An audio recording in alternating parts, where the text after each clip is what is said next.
अस्सलाम वालेकुम बिलादरी क्या हाल है? ठीक ठाक हो? उम्मीद करें मेरे सारे भैन भरा ठीक ठाक वधे हुसन। अल्लाह पाक सारे भरावां दे माल जान इज़्ज़त आबरू हर शे दी हिफाजत फरमाए ते अल्लाह पाक सारे मुसलमानां दियां बच्चियां दे नसीब अच्छे फरमाए।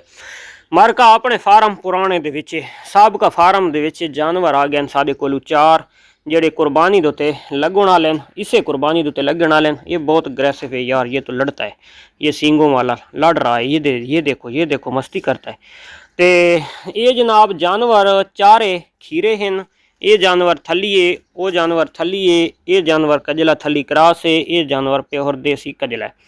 ठीक है जनाब, जानवर माशाल्लाह ठीक हैं, ज़बरदस्त हैं। और जेड़े दोस्त खास कर हुण कुर्बानी के जानवर परचेज करने के चक्कर हैं, मंडियां तो या ऑनलाइन के चक्कर दे विच हैं, तो उन्हां वास्ते बहुत ज़बरदस्त और म्यारी और सस्ती ऑफर। ठीक है, जेड़े दोस्त नूं चाहिए होसन तो उन्होंने ये जानवर जनाब बआसानी मिल सकते हैं। और मंडियां दे विच वंजण दे धिक्के धोड़े खावन की कोई ज़रूरत ही नहीं। इंशाअल्लाह तुहाडे अपने घर दे विच पहुँच वैसे ने जानवर।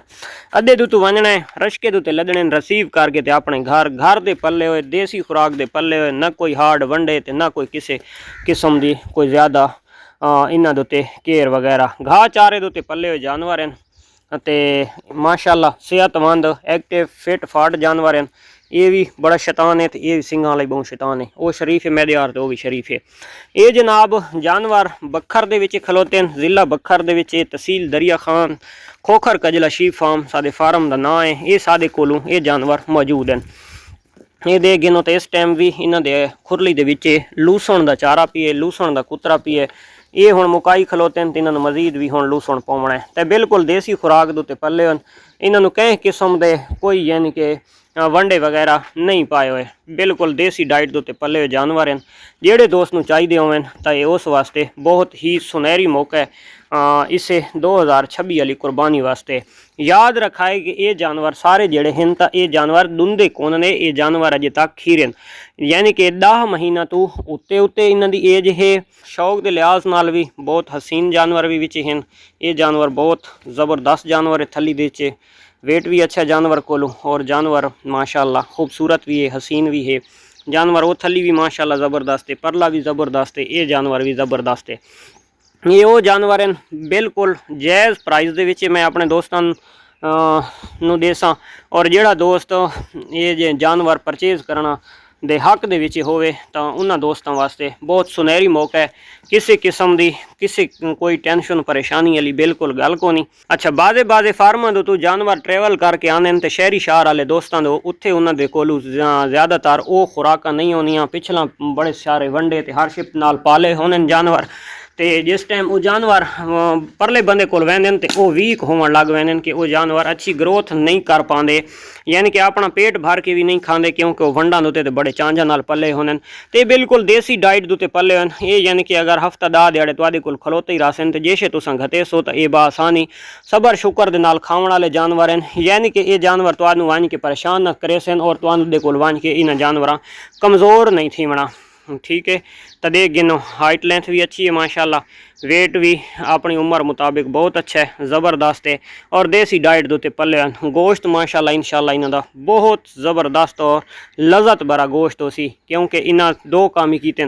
घर खलोते तो इन्हां चारा खादा, जो बाहर गए तो इन्हां जनाब है आस अड़ोस पड़ोस दे विच इन्हां ग्रेजिंग की हुई है, वरना इन्हां कोई वंडे वगैरह नहीं खादे हुए। और वंडा वाले तुहानूं जानवर महसूस ही न थींदे पे होसन कि इन्हां दी जान जिसामत तो जो भाई इन्हां को ज़्यादा वंडे लगे हैं।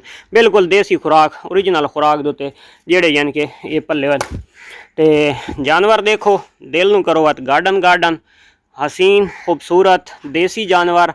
और जेड़े साडे गरीब भिरा हैं कुर्बानी करना चाहते हैं, जेड़ा फार्मर है तो वह आदे इस साल दे विच जनाब रेट को नहीं, बाहर जानवर को नहीं वैंदा पिया, तो अच्छा रेट नहीं मिल रहा। और जेड़ा शहरी शहर वाले तो उन्होंने कमेंट्स ये हैं कि जनाब जानवर महंगे बड़े, पहले महंगाई बड़ी है तो साढ़े कोल जानवर नहीं लै जाते। तो उन्होंने वास्ते बहुत ज़बरदस्त जी ऑफर है।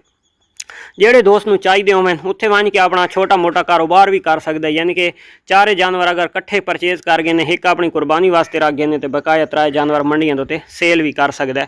तो ये जानवर जनाब फाइनल जेड़ा दोस्त परचेज करना चाहे तो उस जानवर ये जानवर उस दोस्त नूं मिल सन 65,000 रुपए तो पुट्ठे दे हिसाब नाल।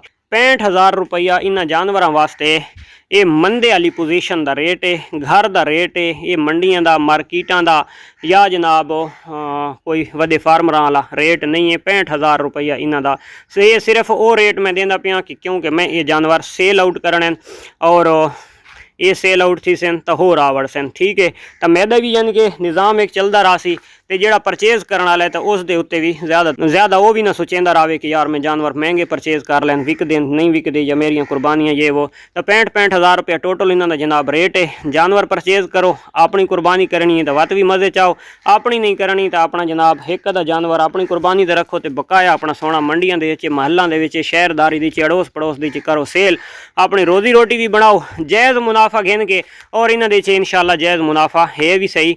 लाहौर या गुजरां वाले की गल करा तो उत्थे हुण जनाब तुसां रहिंदे पे हो, जिहड़े दोस्त उत्थे रहिंदे पैन तो उन्होंने ज़्यादा पता हो सी। असां तो एक टेवे की बुनियाद उत्ते वड्डे शहर का हिसाब ला के अपने शहर नूं यानी कि हिसाब ला के असां रेट अपने दोस्तों नाल शेयर करेंदे पे कि उत्थे वन के इन्हां जानवरां दे विच कोई रोज़ी थोड़ी बहु है। तो जोड़ा दोस्त इस जानवर उन्होंने पसंद होवे, एक दो भी पसंद होवे तो उसनों मिल सकता है। 65,000 रुपये इन्होंने जानवरों का पुट्ठा है। जानवर मजीद शौक के नाल दे गिनो, जेड़े दोस्त नूं पसंद होवे वो दोस्तों दिए गए नंबर पर रब्ता करके तो ये जानवर हमसे परचेज़ कर सकता है। हाँ, ये गल है कि जोड़ा कार्गो के पैसे हो सन शहर तो अगे तुहाडे शहर तक वो तुहानूं देवणे पोसन, घर तो चाह के शहर के चढ़ावन तक खर्चा मैदा हो सी। उस तो इलावा जनाब पेमेंट और किराया ये तुहानूं एडवांस भेजना पोसी, क्योंकि बस वाले अजकल किराया घिन के तां जानवर लोड करे ने। और दूसरे नंबर दोते जेड़े दोस्त आखें जी उत्थे को तुहाडा लगदा लींदा तो लगदे लींदे तो हट के मेरा भाई तुहानूं किसी किस्म की परेशानी नहीं होनी चाहिए। और साडा चैनल जेड़े दोस्त नूं वहम होवे तो साडा चैनल विजिट करके भी देख सकदा है। और ये जानवरां दी पेमेंट ही पहले थी सी, किराया हर शे पहले मिल सी, जानवर तुहानूं भेजाए वैसे जेड़ी पोजीशन दे च खलोते हैं तुसां देख गिनो, खांदे पींदे एक्टिव और अल्हम्दुलिल्लाह देसी खुराक दे पल्ले मिलदे हैं इंशाअल्लाह नेक्स्ट वीडियो। तब तक देसो इजाज़त, अल्लाह हाफिज़।